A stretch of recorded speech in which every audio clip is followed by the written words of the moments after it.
అబ్రహాము యొక్క విశ్వాసము మనకెంతో అవసరమై ఉన్నది.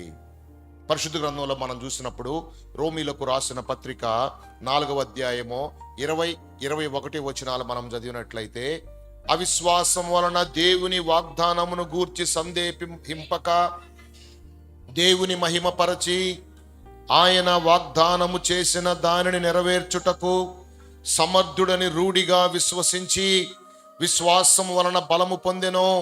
అందుచేత అది అతనికి నీతిగా ఎంచబడెను. అవిశ్వాసం లేదు, అబ్రహాముకి అవిశ్వాసం లేదు.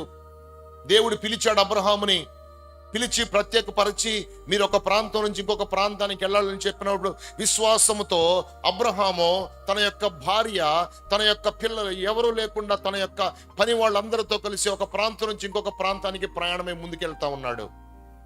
ఏమీ కనబట్టలేదు, భవిష్యత్తు ఏమీ ముందు యొక్క ఒక దర్శనం అనేటువంటిది ఏమీ కనబట్టలేదు ప్రియ సహోదరి సహోదరులారా.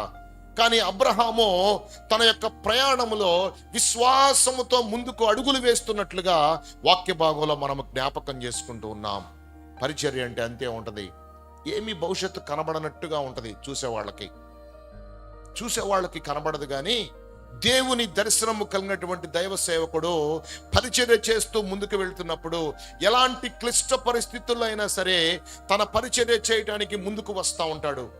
మనుషులను బట్టి కాదు కానీ, లేదా స్టేటస్ను బట్టి కాదు కానీ, తనకున్నటువంటి కృపను బట్టి, దేవుడు తనకిచ్చినటువంటి ఆధిక్యతను బట్టి తన పరిచర్యను ముందుకు తీసుకొని పోతా ఉంటాడు. మనుషులు రకరకాలుగా ఉండొచ్చు, కొన్ని దినాలు బాగుండొచ్చు, కొన్ని దినాలు అలిగిపోవచ్చు. పిలిచినటువంటి దేవుడు మాత్రం నమ్మదగినటువంటి దేవుడు. పిలిచినటువంటి దేవుడు గొప్ప దేవుడు. ఏర్పాటు చేసుకున్నటువంటి దేవుడు గొప్ప దేవుడు.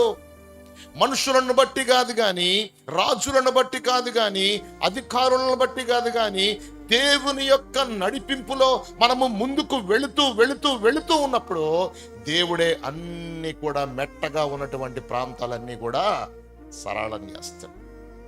కావాల్సింది ఏంటంటే గట్స్ కావాలి, విశ్వాసం కావాలి. ఈ అబ్రహాముకి ఎంతో విశ్వాసం కలిగినటువంటి వాడు, మంచి విశ్వాసం కలిగినటువంటి వాడు, నమ్మకంగా పరిచర్య చేసే సామర్థ్యము కలిగినటువంటి వాడు ప్రియ సహోదరి సహోదరులారా. అందుకే విశ్వాసులకు తండ్రిగా ఏర్పాటు చేయబడ్డాడు ఈ యొక్క అబ్రహాము. ఆ విశ్వాసము ప్రతి ఒక్కరికి కావాల. విశ్వాసం అని చెప్పి అనుకుంటా ఉంటారు అంతే.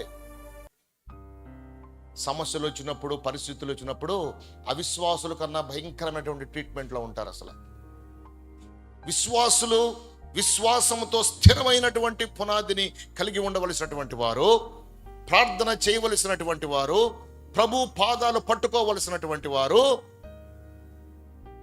అవిశ్వాసుల కన్నా భయంకరమైనటువంటి పరిస్థితుల్లో విశ్వాసులు మారిపోతూ ఉన్నటువంటి దినాలు చూస్తే చాలాసార్లు ఇబ్బంది పడతా ఉంటారు ప్రియ సహోదరి సహోదరులారా. దేవుని యొక్క వాక్యం మనం చూసినప్పుడు అబ్రహాము మంచి విశ్వాసం కలిగినటువంటి వాడు. ఆయనకి ఏమీ అవిశ్వాసం లేదు, సందేహమేమి లేదు. దేవుడు అంటే మీరు ఇంకా సందేహపడుతున్నారేమో, దేవుడు నాకు ఈ కార్యం చేయలేడు, దేవుడు నా జీవితంలో మేలు చేయలేదని చెప్పి మీరు సంతోషపడుతున్నారేమో. Please remove all the disobedience about God.